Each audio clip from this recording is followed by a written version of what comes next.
Pak Pramono, siswa membawa bom rakitan dan diledakkan di sekolahnya, kawan-kawan. Di masa pemerintahan Pak Pramono ini sangat menarik. Kemarin ketika terjadi banjir, beliau menjawab, saya sudah merenungi, bukannya ditindak malah merenungi, kawan-kawan. Nah, sekarang bagaimana nih cara Pak Pramono selaku gubernur Jakarta ya untuk menindak tegas atau menindaklanjuti perihal masalah ini, kawan-kawan. Yang mana siswa ini membawa bom rakitan ke sekolah ya. Hal tersebut diduga adanya siswa yang sering dibully di sekolahnya dan ingin membalaskan dendam kepada teman-temannya gitu. Itu menurut sesuai berita yang beredar ya, kawan-kawan. Jadi si siswa ini mungkin frustasi dan stres karena banyak sekali yang membuli dirinya sehingga ingin membalaskan dendam gitu. Jadi seakan-akan kayak kata-katanya gini, kalau kata Dilan mah, sekali yang mengganggu Milia akan saya bakar gitu kan sekolah tersebut. Jadi hal ini sebenarnya sangat mustahil gitu, sangat mustahil untuk terjadi, tetapi ada gitu. Tetapi ada, entah kenapa gitu ya. Yang saya pertanyakan nih, yang pertama ya, apakah guru tersebut tidak menyadari kalau lingkungan sekolah tersebut itu terjadi bully gitu? Apakah si guru ini tidak memperhatikan siswanya, ataukah tidak memperhatikan pergaulannya, cara mereka berkomunikasi atau bagaimana lah di situ kan? Yang pasti kalau misalnya terjadi bullying juga bisa terlihat gitu dengan mata gitu ya kan, ataupun ada hal-hal yang janggal gitu di situ. Dan yang keduanya, ataukah memang guru ini tidak mampu perihal apa? Perihal menciptakan lingkungan pendidikan gitu di sekolah tersebut. Makanya bisa terjadi bullying karena pergaulannya itu di sekolah itu ya kurang baik gitu ya kan. Gitu. Coba kawan-kawan bantu jawab pertanyaan saya tersebut di kolom komentar gitu ya kan. Setelah terjadinya ledakan di beberapa titik yang ada di Sekolah SMA Negeri 72 Jakarta, polisi langsung menindak tegas atau mensterilkan tempat tersebut atau kawasan tersebut supaya dicari tahu apa yang terjadi, kok bisa sekolah ini ada ledakan gitu ya kan. Kalau semisalnya ledakannya di dapur, maka biasanya ya tabung gas atau apalah gitu. Ini di musola atau di masjid sekolah tersebut gitu kan, ketika mau sholat Jumat gitu. Ini yang menjadi pertanyaan. Supaya lebih jelas, coba kita tonton tragedinya seperti apa. Kita simak sekarang, kawan-kawan. Woi, di musola kenapa tuh? Sumpah. Kenapa sih? Gue deg-degan tadi bunyinya gede banget. Itu tuh. Sumpah. Gemeternya jangan gua. Itu kenapa itu? Siapa, Cok? Itu sih. Astagfirullahaladzim. Tangan gue gemeter. Ya Allah. Ayo. Kabid Humas Polda Metro Jaya Kombes Budi Hermanto membenarkan adanya peristiwa tersebut. Petugas pemadam kebakaran langsung menuju ke lokasi. Polisi bersama tim gabungan juga langsung menuju lokasi insiden ledakan berasal. Informasi sementara menyebut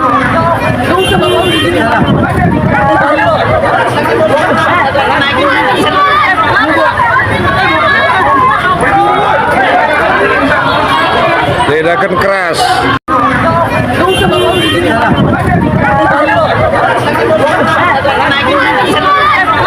kronologinya tuh saat lagi sholat itu kan pada masih khotbah itu masih doa pas mau selesai doa masih di akhir itu ada meledak Pak.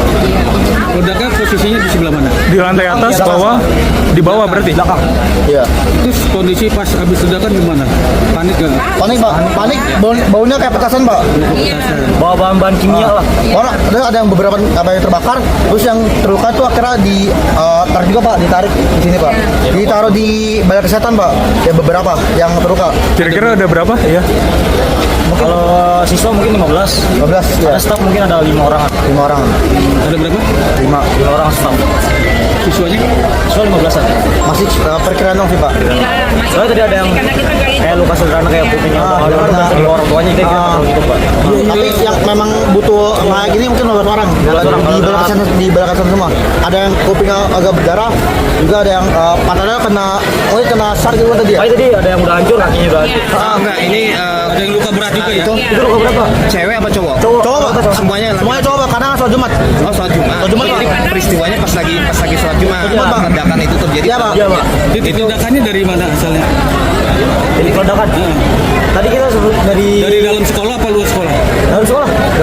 Di masjid kitanya di musola kitanya di atas. Iya Pak. Oh, di ledakannya itu di masjid. Iya Pak, masjid Pak. Jadi pas lagi sedang sholat Jumat tiba-tiba meledak. Iya Pak. Itu di dekat sound system. Nah, itu saya kurang tahu deh. Kita masih simpang siur itu. Masih Musola apa namanya? Musolanya namanya apa? Itu di musola apa masjid? Musola kita. Musola bagi dua Pak. Musola bagi dua. Nggak tahu sih namanya tapi bagi dua lah. Pokoknya bagi dua. Saat itu suasana lagi penuh. Siswa lagi penuh. Pada hari ini kebetulan banget. Jadi kita bayangkan 12 itu kan baru TK. Jadi bayangkan dari kita tuh izin semua Pak. Rata-rata yang kelas 12 tuh cuma 30% dong ya. 30% dong yang datang yang ini. Tapi kalau 10 kelas kayak normal. Full normal. Jadi rata-rata korban juga banyak kelas. Rekan-rekan sekalian, hari ini terus terang pemerintah DKI Jakarta sungguh sangat berduka dengan kejadian yang terjadi di SMA 72 ketika sholat Jumat sedang berlangsung. Ya beberapa korban saya ngobrol, tapi terus terang yang saya ajak ngobrol semuanya dalam keadaan sadar. Memang ada satu yang lagi mau dioperasi. Oke teman-teman, setelah kita ketahui ternyata miris juga gitu yang terjadi, dan di sekitar sekolah tersebut juga sangat syok, hal yang tidak terduga memang beneran ada gitu ya. Saya membaca berita gitu, memang diduga ada siswa yang membawa bom rakitan yang sengaja memang dibawa oleh siswa tersebut gitu kan, dan diledakkan di sekolah tersebut untuk membalas dendam kepada teman-temannya yang sudah membulinya kawan-kawan gitu. Jadi karena memang sebab yang tadi ya, adanya bully dan ingin rasa balas dendam, jadi satu sekolah di bom gitu ya kan. Terus ya banyak juga yang menjadi korban lah di situ. Ada yang korban luka-luka ringan, luka-luka berat gitu ya kan. Seperti itu kawan-kawan. Ya seperti itulah kawan-kawan, dari masalah ini yang terjadi selalu masalah yang terjadi selalu selaku guru gitu ya kan. Selaku guru yang ada di Indonesia, coba berikan lingkungan yang baik gitu untuk pendidikan, baik itu pendidikan dasar, pendidikan menengah, ataupun pendidikan menengah atas lah gitu. Coba berikan lingkungan yang memang di situ bisa baik ataupun nyaman gitu untuk peserta didik kita gitu. Selanjutnya guru juga harus memperhatikan gitu bagaimana perilaku siswa, pergaulannya, bertindaknya dan lain sebagainya. Coba guru juga jangan hanya cuman ngajar saja gitu. Jangan hanya cuman memberikan materi, tetapi akhlak juga perlu dibentuk gitu. Moral juga perlu dibentuk gitu. Coba perhatikanlah kebiasaan peserta didik itu seperti apa. supaya hal-hal seperti ini tidak terulang kembali gitu ya kan. Baik, saya pamit undur diri. Jangan lupa dukung channel ini untuk berkembang. Berikan juga tanggapan mengenai video ini kawan-kawan, supaya menjadi bahan koreksi dan lain-lain. Saya pamit undur diri, mohon maaf dan terima kasih.